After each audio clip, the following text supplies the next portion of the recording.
Good evening, everyone. Welcome to the ACLU Priorities virtual briefing. Thank you so much for joining us today for a quick peek at the bills and issues we'll be working on this session and how you can get involved. I'm your host for tonight. My name is Galena Dames, and I'm a new board member with the ACLU in Delaware. I'm currently serving in the governance committee. Today's presentations will cover four key areas: voting rights, immigrant rights, justice reform, and privacy rights. During the presentation, we'll be dropping links for ways you can take action in the chat. We'll also be following up via email with more information tomorrow. There will be a Q&A section at the end. If you have any questions throughout the presentation, please feel free to drop them in the chat or use the Q&A function at the bottom of your screen at any point during the event. Now, I'll hand it over to our voting rights leads, Andrew and Brandon, to kick us off. Andrew is a civic engagement counsel here at the ACLU, and Brandon is our powerhouse voting rights organizer. Thank you, Galena. Unfortunately, Brandon wasn't able to make it tonight, so I'm going to try to carry the energy and spirit that he would have on my own. No one hold it against me if I can't carry a room the same way he does. But I'm very excited. 2026 is going to be a huge year for democracy in Delaware. Delaware has the opportunity to be on the forefront of fighting anti-democratic forces and expanding access to the ballot. Legislators need to act on our priorities this year. Doing so will allow them to stand up for democracy and protect our most important tool for preserving all of our rights. And if we could head to thank you. So the fight for voting rights is incredibly consequential at this moment. So politicians across the country are continuing to engage in voter suppression efforts that include additional obstacles to registration and restrictive measures that continue to target the voting rights of Black and Brown communities. In the face of increasing threats to democracy, we know Delaware can rise to the occasion to become a beacon of democracy and strong voter engagement. Now, we have a long list of legislative priorities on this screen that I'm going to break down for y'all. First, we have our three Every Vote Counts campaign constitutional amendments. So numbers 1 through 3 that you are seeing on your screen, those are four constitutional amendments which we need to pass this year. If we do not pass the first legs of these amendments this year, the earliest we could have these reforms would not be until after the next presidential election. So it is imperative that we get these constitutional amendment reforms through. So what are these constitutional amendments? We have Senate Bill 2, which will protect the early in-person voting that is already available to Delaware voters. We have Senate Bill 3, which will allow all registered voters to vote by mail without needing an excuse and also protect permanent absentee voters. Then we have the House bills. House Bill 180, which would amend the state's constitution to restore voting rights for people who have served their sentences for a felony, and House Bill 88, which would enable the General Assembly to enact laws for the registration of voters without restrictions on the period in which voter registration must be closed. In plain English, allowing the legislature to move up the voter registration deadline to allow more people to register. Now, these reforms are very important for a few reasons. The reforms under number 1, these early voting options, are under constant attack.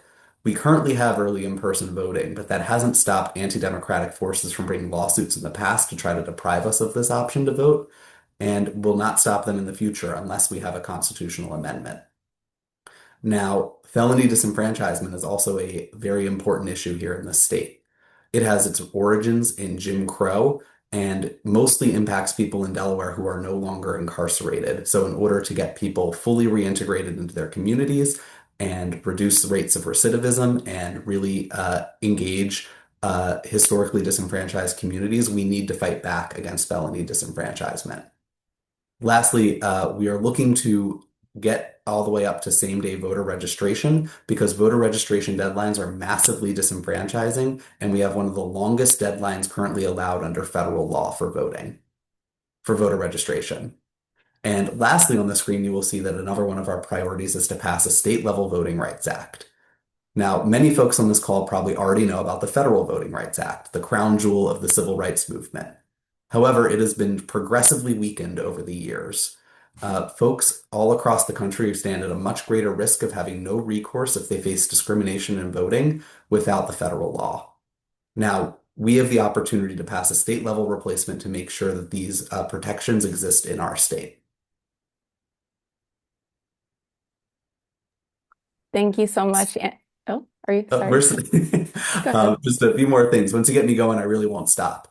So just to talk a little bit about some additional reasons why we need some of these reforms on the constitutional amendment side of things. We really are an outlier when it comes to these reforms. We're one of only 16 states that requires voters to register to vote at least 24 days in advance of an election. We're the only northeastern state that permanently disenfranchises some returning citizens. To just think about that for a second, someone can commit one mistake in their life and lose the right to vote for the rest of their lives. And we're the only state in the Northeast that does that.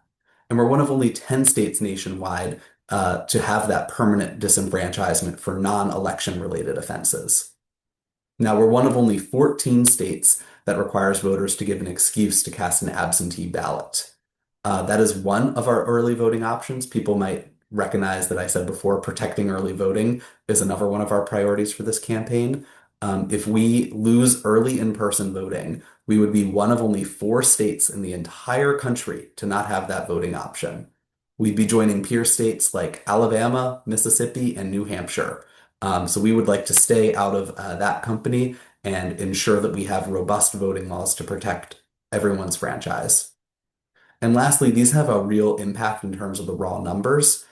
We estimate that if we could restore voting rights upon release from incarceration and establish same-day voter registration, those 2 reforms alone would add approximately 25,000 additional voters to Delaware elections. So the impact is incredibly robust.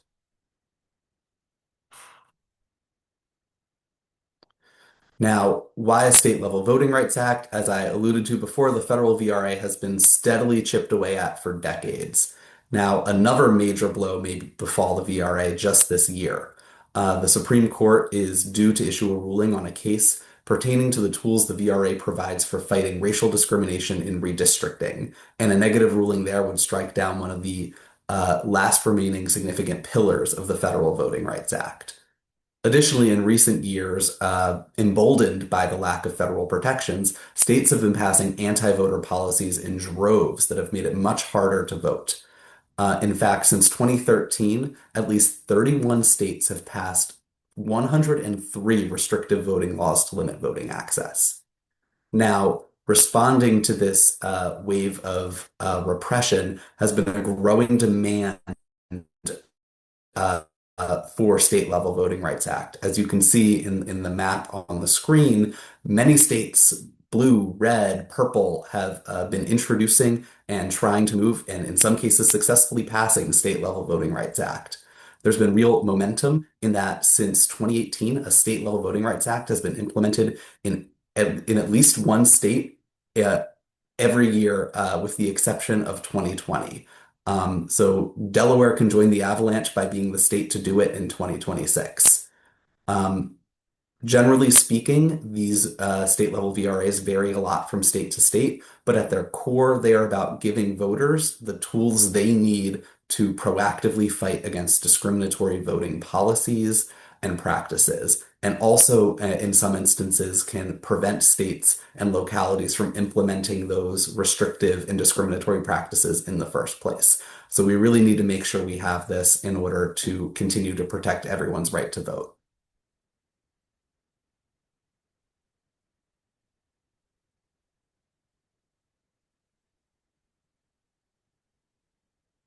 So what can you do? We need legislators to act on these pieces of legislation. So what we also need is people power to move the legislators. So there are a few options as QR codes on the screen in front of you right now. You can generally sign up to be a voting rights volunteer. If you scan the QR code, at least on my screen, it's on the far left. That'll keep you appraised of all of the opportunities that we have coming up. including the two that I am about to discuss right now. We will be having a phone banking in support of the constitutional amendments in our Every Vote Counts campaign a week from today. That is a virtual event, so you won't have to deal with the crazy snow that we are about to get. And you can just stay at home, stay cozy, and make sure you're contacting people to support those constitutional amendments. And then way out in the future, save the date, sign up.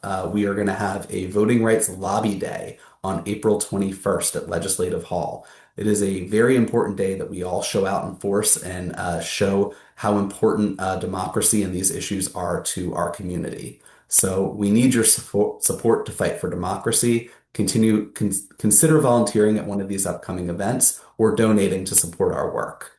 2026 is the time, and Delaware is the place to send a message that all voices matter and every vote counts.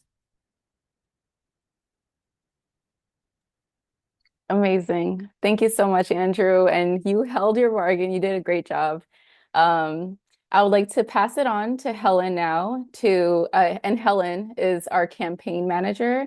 Uh, she will be speaking about our priorities surrounding immigrant rights. Helen, it is your floor now. Awesome. Thank you so much. Everyone who is on this call tonight, thank you for making the time. I am really excited to talk to you about what our top priorities are in the immigration space, because right now I can't think of a more pressing issue to be talking about. I don't think I need to tell anyone here that the situation is really dire when it comes to immigration here in the state. We are witnessing in real time the federal government using all of its power and its might to target immigrants in our communities. They are tearing families apart. They are tearing apart our communities and really our country on the whole. While the system has always been really, really problematic, what we are witnessing right now is cruelty being the point and being introduced at every single level. Whether that is the person that ICE is, picking up and detaining as they were going like to their job, whether that is the family member who is left behind, figuring out not only do I have a loved one maybe sent as far away as Texas, if not to a whole other country, are now left in the immediate aftermath going like, how am I going to buy groceries? How am I going to pay my rent? We are seeing the system be weaponized to make life just as traumatic as possible for individuals. These are not Delaware values. These are not our values. And we want to make sure that our state is not engaging with this in any way. We need our elected officials right now to really take action to protect our immigrant community and make sure that they are given the support, the security that they need, and the opportunities to be able to thrive. When we are witnessing the federal government treating immigrants as inhumanely as possible, our state really needs to be passing legislation that recognizes and protects the humanity of all people. Some of the ways that we can do that right now are through some of the policies that we are pursuing. So the first bill I want to talk about right now is House Bill 94.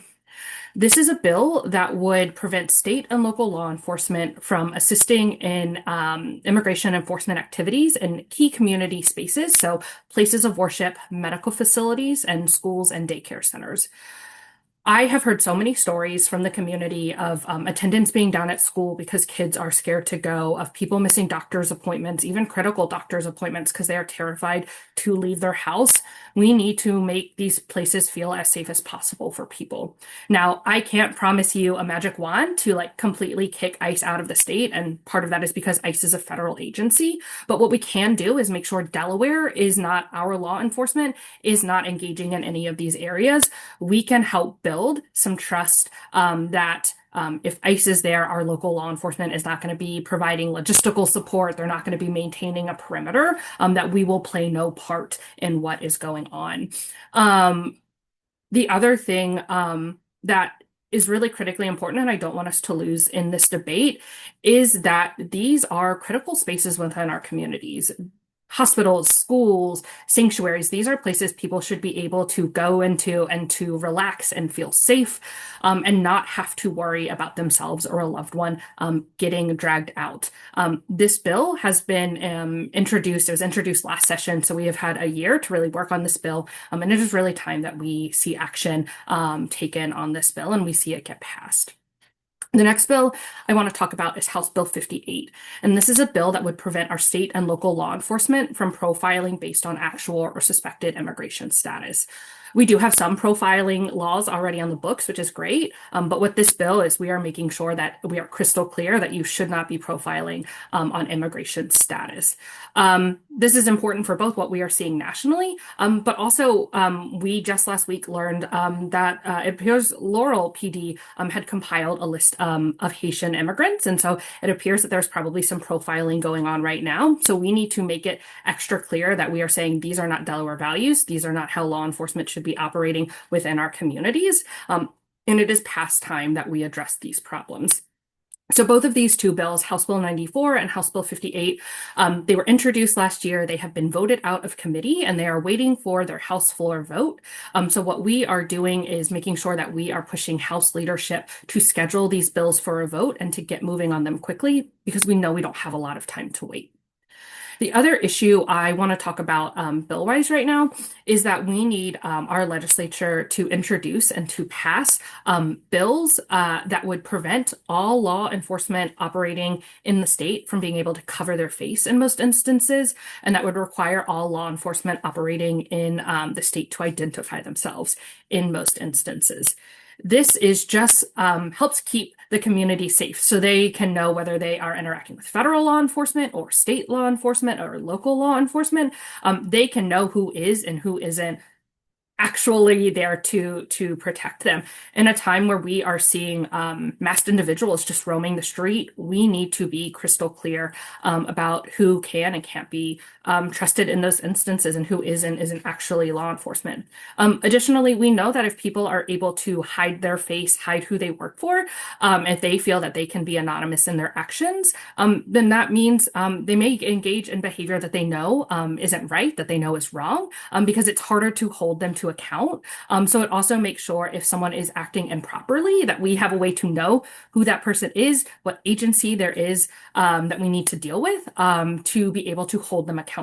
So this is another piece of legislation that helps build that trust between communities and law enforcement. And so for this bill, we need to see it get introduced and we need to see our legislator move very quickly on these issues. If we could move to the next slide. So I've talked about the policies that we need to see here in Delaware, but I want to quickly touch on why it is so important that we act quickly, that we don't slow walk into passing these legislations. What has become really clear here in Delaware over the last year is we have a pattern of law enforcement working with ICE, working with the federal government in both formal and informal manners. And I want to highlight a couple key examples of this happening. So the first one was last May when we learned that the town of Camden had secretly entered into a 287G agreement. This was done with like no one's knowledge, and it was incredibly shocking because this was the first real instance of Delaware clearly wanting to work with ICE or an entity within Delaware wanting to work with ICE, showing that that's spreading here in the state. I will say there was huge public backlash to this, outrage to this, and within 24 hours, we were able to get the town of Camden to withdraw. But it was clear that they want to be more active here in Delaware. The next real instance I want to highlight is what we saw happen in Seaford back in November. There was clear video and picture evidence of Seaford PD and the Delaware State Police kind of assisting ICE in detaining a man outside of a Lowe's. They secured a perimeter. The man was hiding under a trailer. They helped move that trailer, allowing this man to be picked up. There are a lot of troubling things that came out of this instance, but one such thing is that does not appear that there was a valid warrant for ICE to be trying to pick up this individual, raising real questions about not only ICE's ability to follow the laws, but what are our law enforcement asking to see before they agree to go and assist ICE? And so that is really troubling that these kind of informal patterns of cooperation could be happening. And then finally, just last week, we learned about Laurel and some racial profiling. The Laurel Police Department appears to have voluntarily compiled a list of addresses kind of associated with Haitian immigrants, and then shared that list with the FBI initially in January, and then they followed up up with a little bit more information in April. And this is really troubling that, again, we didn't ask to see a warrant. We have no idea what that information was using. They say that they don't know why they were asked to compile this list. So we have a lot of questions. I don't have a lot of answers about Laurel because it's still pretty new, but it is clear that we have a pattern here in Delaware.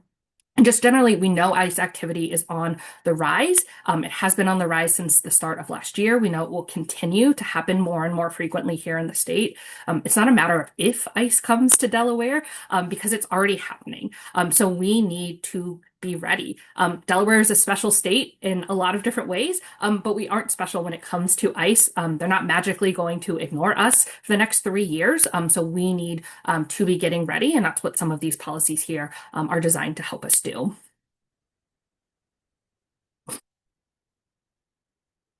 Okay. So again, just to reiterate all of this, I know the folks that I speak to every day in the community, we don't want to see our neighbors subjected to abuse and terror. We want to make sure that we are taking meaningful steps, that we continue to take meaningful steps because we have taken some really key ones, and we need to continue to build on the success we had last session to make sure that we are continuing to look out for our neighbors in the best possible way that we can. And so to that end, if we go to the next slide, there are some ways that you can take action right now, actually, with us.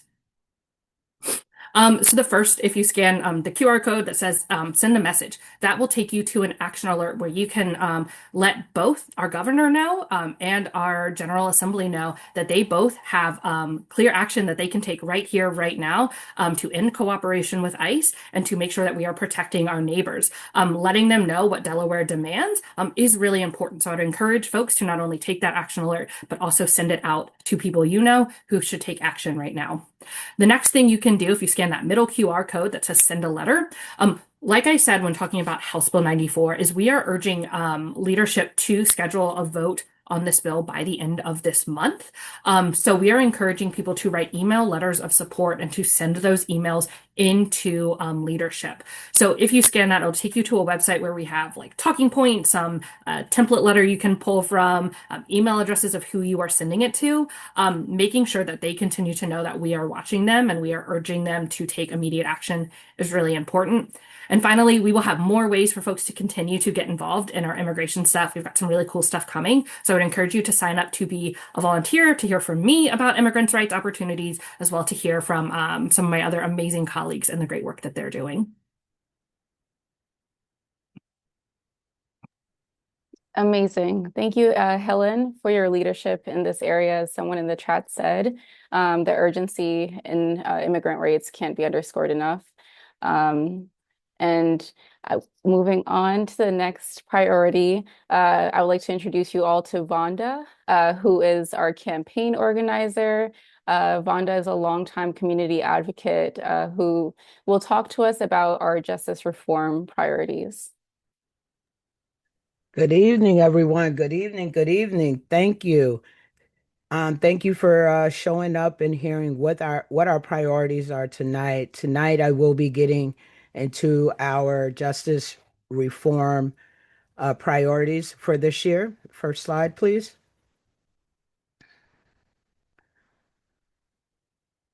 Okay, so we're going to talk about justice reform. Everyone knows that in Delaware, our probation systems should keep people out of prison and help them rebuild their lives.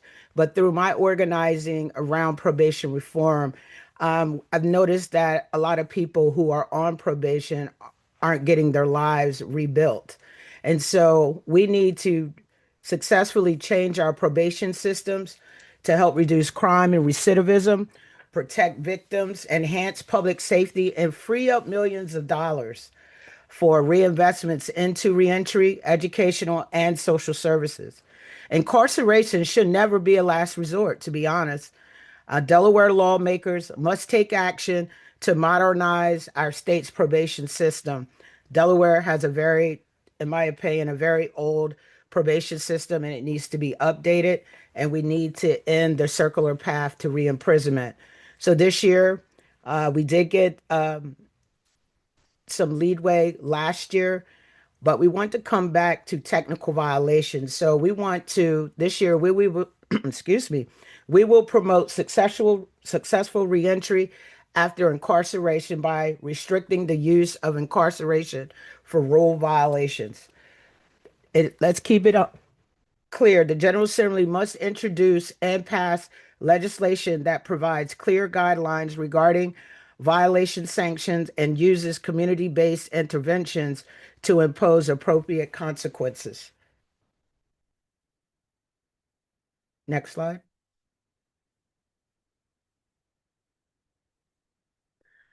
So why is this system broken in Delaware? Let's talk about it, everyone. I know a lot of you who have seen me organize around probation reform. I speak true to this.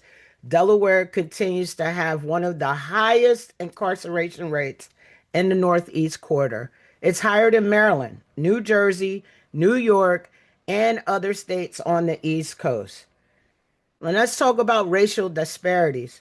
Black Delawareans are 23% of the general population, okay? But almost half of those people on probation are Black. Let that sink in for a little bit.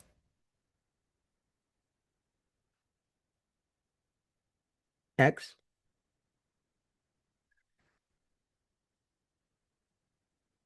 Okay, so you see this picture here. This is a great vision of what it looks like in Delaware at this time. Why this reform? Why technical violations? Technical violations are not new crimes at all. They are violations of probation rules like curfew. I remember talking to someone who said they got violated for not arriving home to meet their curfew, but they had to stay and do overtime at work. Some other ones are like substance use, testing requirements, and reporting changes in employment or address. So sometimes some people who are on probation, they live with different family members at times. And so if they don't report the change in their employment, if they get a better job within a certain amount of time or their address, they can be violated and threatened to go back to prison. Currently, a person who is found to have committed any technical violation in Delaware, no matter how minor, can be sent back to prison. This disrupts their lives and reentry processes and can cause loss of housing, employment, and more. So here you see on this diagram that if you violate a technical violation, it leads back to prison, which puts struggles on your families, which impacts your well-being, and it increases the rates of reincarceration, which is a major barrier to successful reentry. Next. So if you want to help us join the fight for justice reform, you can always send a message. We have the barcode here. Um, you can send a message to tell legislators to stop incarceration for technical violations. We currently have that call to action going on right now. And then the other thing is become a volunteer with the ACLU of Delaware, and so that we can update you, train you, teach you how to be a volunteer around justice reform and show you how to take action. Thank you. Thank you, Vonda. I appreciate you shedding light on this issue. I know that criminal justice reform is a really crucial area in the work that we do at the ACLU. So thank you for your continuous work in this area. Also, I want to take a moment just to remind everyone, if you have any questions for any of the panelists today, please do include those in the chat. You're welcome to direct those questions to a specific panelist. But yes, please do include that in the chat. Next, I will be introducing John, who is our Deputy Policy and Advocacy Director. John will be discussing the final portion of the session, which is on privacy rights. Hello, ACLU people. I'm so excited this evening to see so many folks who have taken time out of a cold, dark Wednesday evening. It's Wednesday, right? I got that right. Wednesday evening to join us on Zoom and to talk about our priorities. As Galena said, I am the Deputy Policy Advocacy Director here at the ACLU, and I'm going to be talking with you about our privacy rights work, specifically tied to digital privacy rights. So, Kasira, can I actually get the next slide? I'm going to jump right in, folks. I'm excited to talk with you about privacy rights. Um, so today, as we all know, technology and access to computers, like the one I'm talking to you on right now, phones, and all sorts of digital devices are key parts of our lives, and they provide many great resources and opportunities, but they also have certain challenges that can be associated with them. As we use all these devices, we generate digital footprints, and these digital footprints expose the ability or create the ability for law enforcement now to track our movements, our questions and thoughts and comments through these devices in ways that were once unimaginable. So that increase of government digital surveillance capabilities and the collection of our sensitive personal information poses a serious risk to people's privacy and civil liberties when they're engaging in advocacy, but also when they're just going through their day-to-day lives. So here in Delaware, we can and must act to ensure people's private information, like their location data and search histories, cannot be weaponized against them through expansive government intrusion into their digital lives. And this is especially important for vulnerable communities like immigrants in our state, and I'll touch on this later, also across the country, and people seeking reproductive or gender affirming care.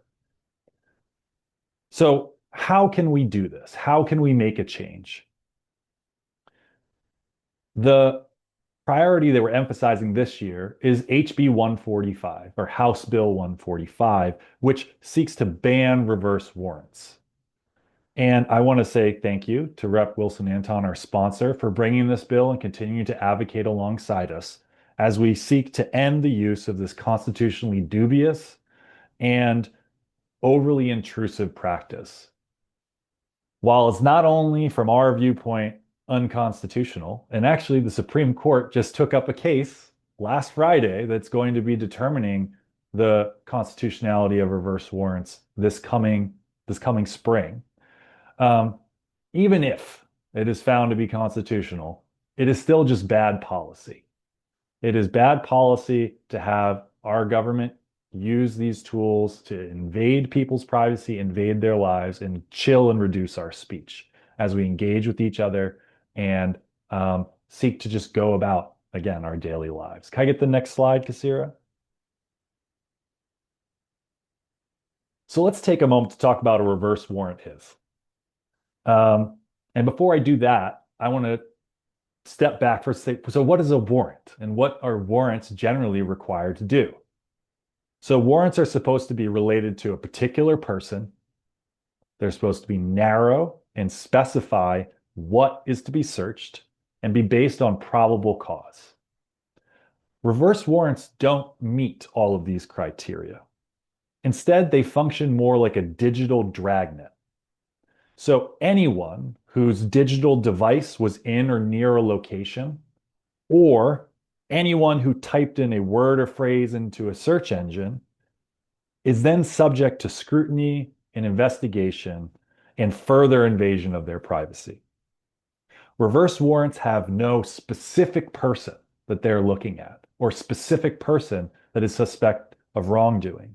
Instead, they apply to an unlimited number of people, anyone who's and subjects any of those people and their intimate data to further scrutiny, search, and intrusion. So anybody who walked near a location, who drove past, who grabbed a coffee with a friend next to a place that a law enforcement suspect or know that a crime was committed could all of a sudden be swept up and subject to search. Did they do anything wrong? Is there any reason to think they did anything wrong? No. But nevertheless, they're going to get searched. Their privacy is going to be invaded. Somebody types in a term for their homework, looking into what something means. Somebody is seeking specific healthcare options they need or looking for doctor's offices. And all of a sudden, a law enforcement agency is looking for an individual who typed in that address or searched that term.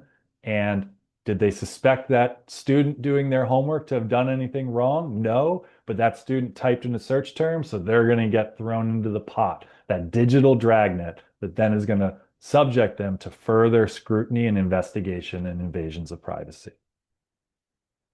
So who do policies like this impact? And the answer is, I'll give you a hint, it's circled on the slide. Everyone. And the reason that we really wanted to emphasize this is too often when we think about privacy and have these conversations, we think about a crime or a problematic situation and only think about the end result of somebody who is accused of a crime and whether it was a good or bad idea to invade their privacy. First of all, they have privacy rights too, and we at the ACLU vigorously defend those Fourth Amendment rights. But I also want to emphasize that the way that reverse warrants complicate this even further is that they subject everyone to potential searches. Remember how I was saying earlier, there is no specific person they're looking at. So if you just so happen to be near or type in the same search term or a word that is in the search term that the police are looking for, all of a sudden you, who have done nothing wrong, are subject to further invasions of your privacy. And that's why it's so important to not just understand this affects everyone, but that privacy has to be for everyone. And as we go and advocate for these changes to reverse warrants and also additional privacy protections, it's being emphasized every single day as you turn on the news or try not to turn on the news, but hear about it anyway, how privacy is so important in this moment.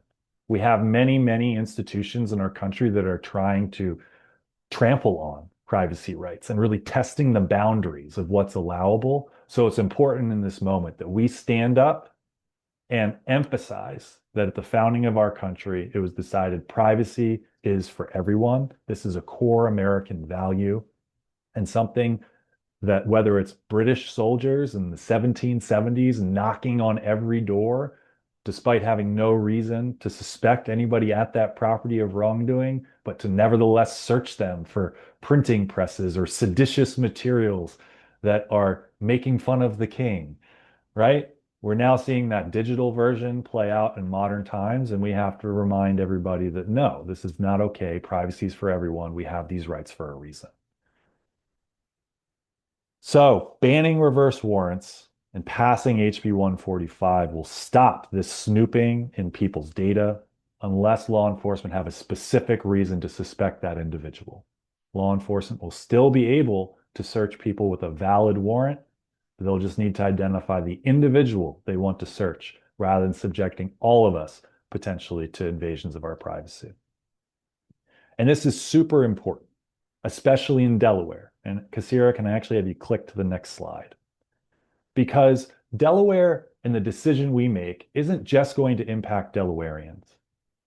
Because to tweak a commonly known quote, with great corporate power comes great responsibility. Delaware is the corporate home for the vast majority of large technology and data companies. And that means that we have a very powerful and specific role nationally when it comes to reverse warrants. And that's, again, the names of some of these companies are household names. Companies like Meta, which controls and is the parent company of Facebook, Instagram, WhatsApp, incorporated in Delaware. Google and its parent company, Alphabet, which also covers YouTube, incorporated in Delaware. TikTok's parent company, Amazon, ChatGPT's parent company, Uber, Lyft, and many, many more are all incorporated here in Delaware. And so why do I emphasize this? And why does this matter? It matters because when other states want to use a reverse warrant, they need to or any state, including Delaware, but others, I'm talking about other states here particularly, they need to serve them on the companies that hold this data. In order to serve that warrant on those companies, they need to establish something called sufficient contacts. That's a legal term, hence the rabbit ears, but I'll get to a little bit about what that means. But many states that are seeking to use these warrants don't have sufficient contacts with these tech companies. The tech companies don't have their headquarters in them. They're not incorporated there. So those states then need to go and serve their reverse warrants in another state. And one place they can always go is the state where those companies are incorporated. Ding, ding, ding. Welcome to Delaware. 323 of the S&P 500 are incorporated here, and many of the technology and data companies that we interact with on a daily basis are incorporated here. That makes Delaware a clear target for other states to come and use and serve their reverse warrants. And so this has an outsized impact for civil liberties in this moment because many other states are making different decisions around how to treat immigrants in our approach to law enforcement and immigration and assisting ICE with immigration. Everything Helen highlighted that we need to do in Delaware, some other states are doing the exact opposite, right? Additionally, other states are criminalizing things like accessing abortion care or gender affirming care, or criminalizing the provision of these services. And one of the ways that these states are going about identifying people is running reverse warrants and saying, hey, Google, I want to see everybody who typed in where can I get an abortion near Idaho? And where do they go to serve these warrants? They could potentially come to Delaware. If we ban the use of reverse warrants, we will not, in our state, we will also not have to provide that information to other states like Texas, Florida, Idaho that have already passed laws and are using these tools today to try and identify people and criminalize people who are either seeking to navigate their own immigration situation or assist their immigrant neighbors or access healthcare, necessary healthcare that they need in order to live healthy, successful, and full lives. So that's why I really wanted to emphasize, and it's so important for Delaware to understand the role we play here. The decision that we make in terms of how we stand up for this issue will not just impact the people in our state, but those well beyond it. And the decision that our legislators make could have nationwide ripple effects by closing the pathway for states to pursue really aggressive and anti-ACLU and American value approaches to criminalizing people for accessing healthcare they need or seeking to care for their neighbors and family members with immigration consequences, with potential immigration consequences. So I'm going to go to next slide now, Kasira. So before we get to questions, I think there is one there. I will echo what some of my colleagues said is if you care about digital privacy rights, if you are as fired up about digital privacy rights as I am this evening, and you want to do something about it, the different volunteer links that are in the chat and the QR codes that have come up on the previous slides, that's a great way to get tapped in. That's going to make sure that you are aware of any and all actions connected to all of our campaigns, but also our digital privacy work. And HB 145 exists right now. It's continuing to be worked, and we anticipate it coming up for committee hearings this spring. So starting in March. Additionally, I want to give a tease. If you're not part of, again, an ACLU volunteer or part of an ACLU supporter and you're receiving updates from us, well, next week is Data Privacy Week. And all the volunteers and ACLU supporters and people connected with us and receiving our updates, we're going to be sending out a little information to help guide you and better understand some of these risks that we face when engaging online and using our digital devices. And also specifically for those of us who are looking to be very active in activism and protests over these coming months, it will give specific tips for individuals in those contexts about how to protect your data and best practices and tips to minimize your risks for being subject to more expansive searches or having your data accessed by law enforcement. So I'm really, really excited again to get to the questions section. Sorry to pull us back from the slide, but I'm going to pass it back to Galina, and I can't wait to see what types of questions are waiting for us in these chats. Yes, no problem at all. We're actually, we still have some time left. We're running a little bit early, so we might end it a little early. Okay, now to the questions. If you haven't gotten a chance to put a question in the chat or in the Q&A box, please go ahead and do that now. Okay, so I see a question here from Courtney McGinnis, who asks, what is needed to pass these constitutional amendments in Delaware? 2/3. John, I'm going to pass it to you so you I can think answer Andrew will help tackle this better than I am. He is Okay, the constitutional amendment expert on staff at this point. sounds Thank you, great. John. Yeah, John also answered the question in the chat and did a very good job. So, kudos to John. If I'm the expert, you're 1B. Yes, constitutional amendments require a 2/3 majority in both the House and the Senate. It needs to do that one time, and then there needs to be an intervening election where they then need to pass again by the same 2/3 majority by both the House and the Senate. So some key things there is that you need that supermajority, you need that intervening election, and then also kind of an important note is that the governor is not involved.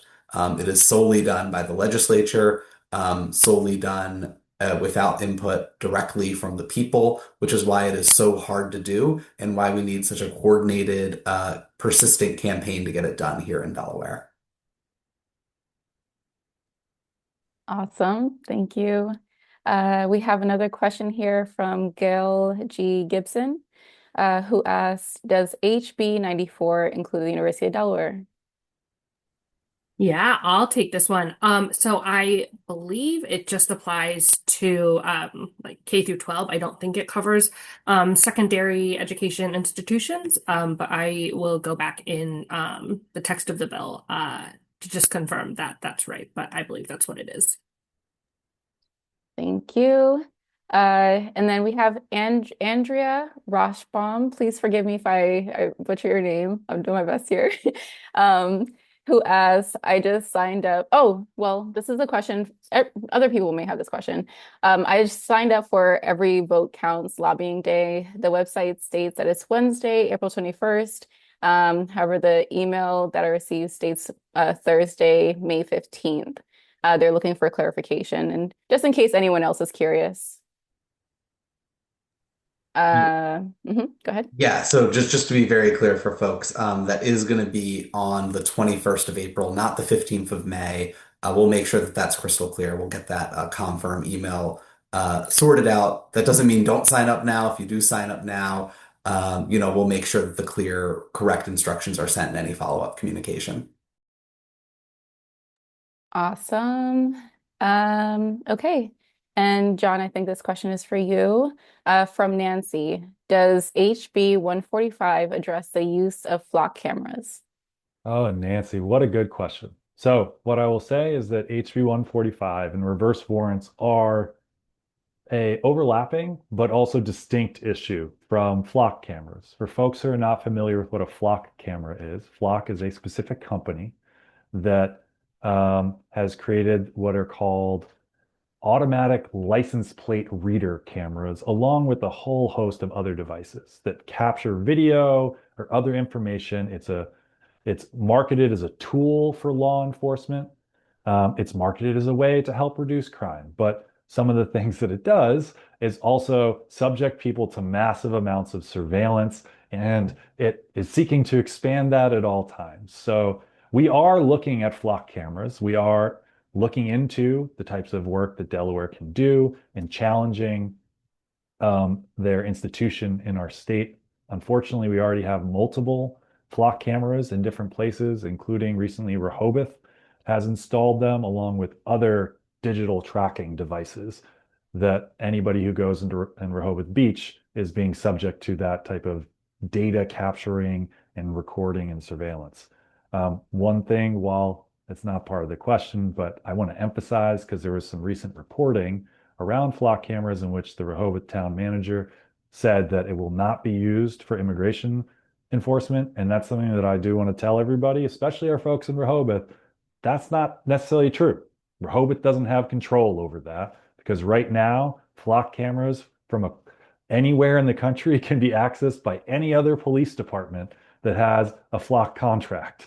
And we have multiple instances that we've seen, and our ACLU national office has documented, of places like Dallas, Texas's police department running searches for ICE using flock camera data that's not in Dallas, Texas. And that's just one example, but there are lots. So pulling back to the question now, does HB 145 address flock cameras and their use? No, not directly.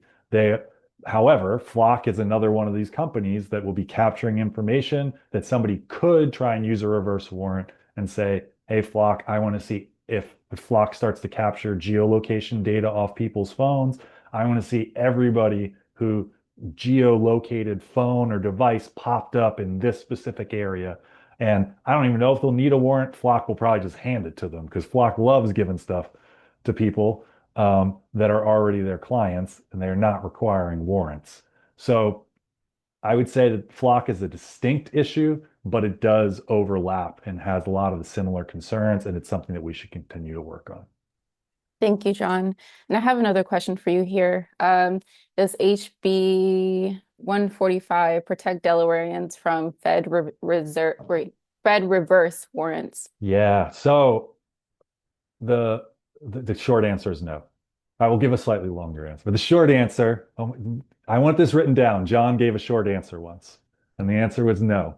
But the issue here, remember how as I was saying, you need sufficient contacts. So the challenge is that obviously at a federal level, the federal level is our entire country. So different areas of the federal government, there would be some part of the federal government that would be able to establish sufficient contacts if that corporation with the data was incorporated and engaged here in the United States. So a company that was incorporated in Delaware would potentially be subject to a federal reverse warrant. That's not something we could control, but we can at least limit bad state actors from using Delaware in that way and minimizing the way of Delaware being used and abused to fulfill state agendas. And the federal government wouldn't be asking us to do that because they would have their own ability to access. Thank you. I have another question for you here. What is the climate for the Delaware data protection legislation? How much work do we have to do to get this done? So I think this came from Fran. And Fran, I'm going to say the fact that I have just been asked 3 data protection questions in a row tells you something about this moment. If we ran this a year ago, I'm going to say maybe one of you would have been like, I'm going to talk to the data privacy guy. But a year ago, I don't think I would have gotten 3 questions in a row. I don't think that this would have been as emphasized as heavily. I don't think that we would see jurisdictions across the country canceling their flock contracts in large numbers. We had over, I think it was, our national office shared, it was nearly 30, I think it was 29 jurisdictions in the past 30 days have canceled their flock contracts because of the outpouring of outrage and awareness about how our digital data is being used and abused by the federal government and state governments in really problematic ways.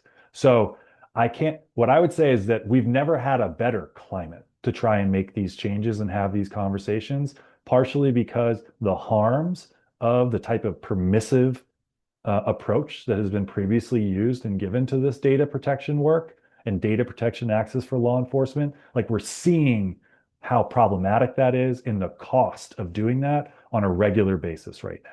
So how much work do we have to do? We need to show up. This is not something that's just going to happen. We're still going to need people to come out. We're still going to need people to testify. We're going to need people to explain exactly why privacy matters to them and demonstrate that privacy matters to everyone. This is a criminal legal system issue. right? This is a justice reform issue. This is an immigration issue. This is also a healthcare issue, a reproductive rights, a gender affirming care. This is a First Amendment dissent and protest issue because privacy touches all of these things and it's being emphasized so clearly right now. And I welcome all of you to join me and the rest of our team in making sure our legislators understand that. Thank you so much, John. Okay. Mitch Keamy asks, what can Delaware do to stop anonymous ICE attacks and abductions and to require judicial warrants for detentions? I will pass that to Helen. Fantastic. Thank you so much for this question. Excuse me.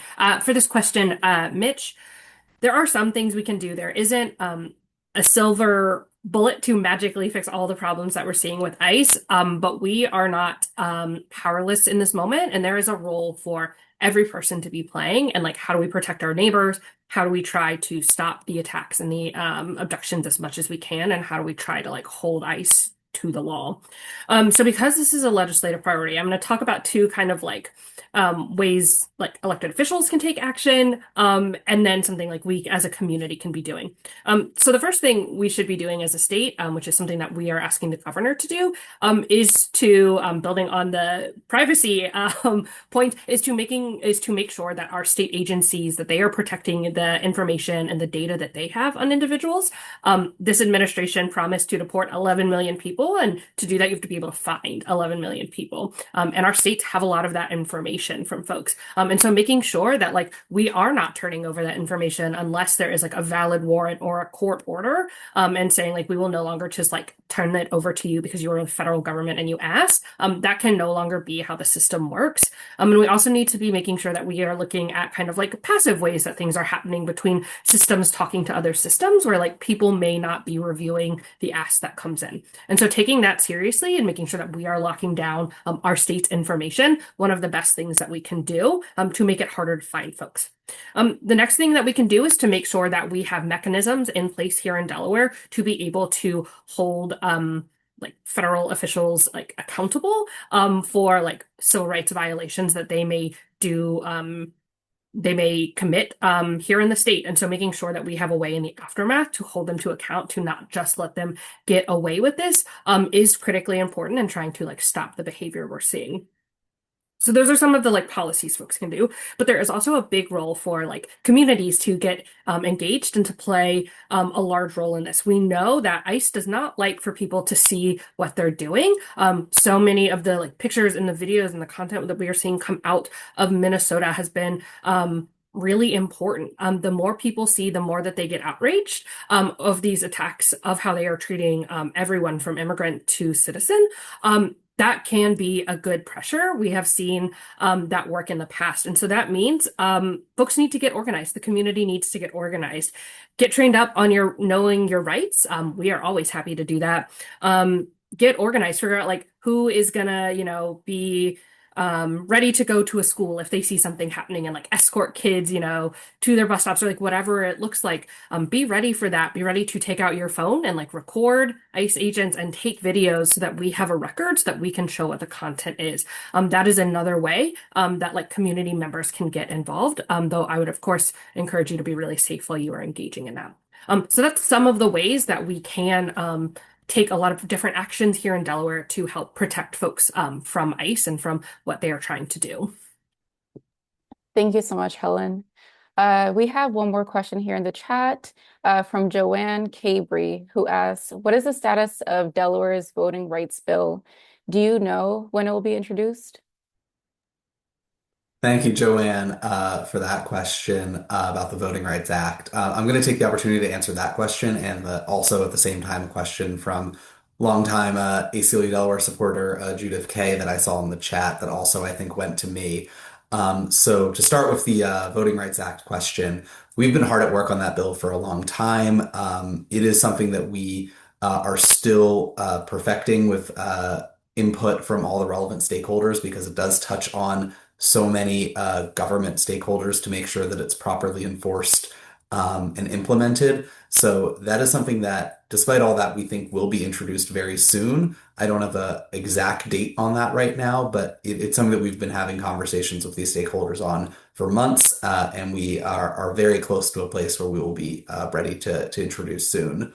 And then Judith asked a question in the chat pertaining to why we can't just amend the Constitution to change the process to make it easier to amend the Constitution. And that is something that would certainly make my job easier if we could get that changed and not have it be such a arduous process, and is something that I think would be broadly supported and popular with the people. And it's, not our priority right now because I do think it would be a hugely significant undertaking, because the way the constitutional amendment system is right now in Delaware, all the power is in the hands of the legislators and the General Assembly.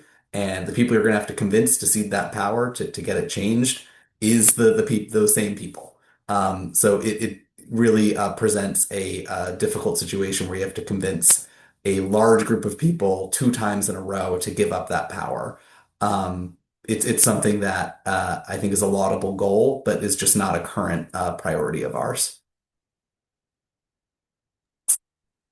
Awesome. Thank you.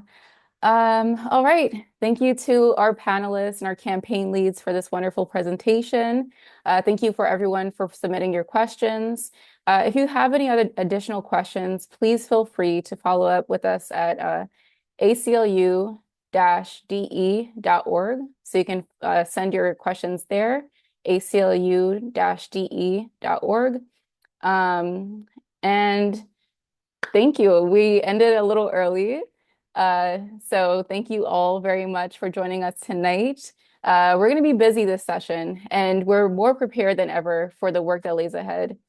Most importantly, we can't do this without you. As you heard from our presentations today, there are numerous ways for you to stay involved. The best way to keep up is with cross-campaign updates and actions, is by signing up to become an ACLU DE volunteer. We'll be following up tomorrow with an email with the links dropped here tonight, a YouTube recording of tonight's event, and more resources, and upcoming events like our historical resistance event on January 29th, and 2 upcoming virtual CLE events in February and March. So stay tuned for more. Keep an eye out on your emails, and the video will be up soon. Thank you for supporting our work. We're looking forward to continuing this fight for civil liberties with you. Good night.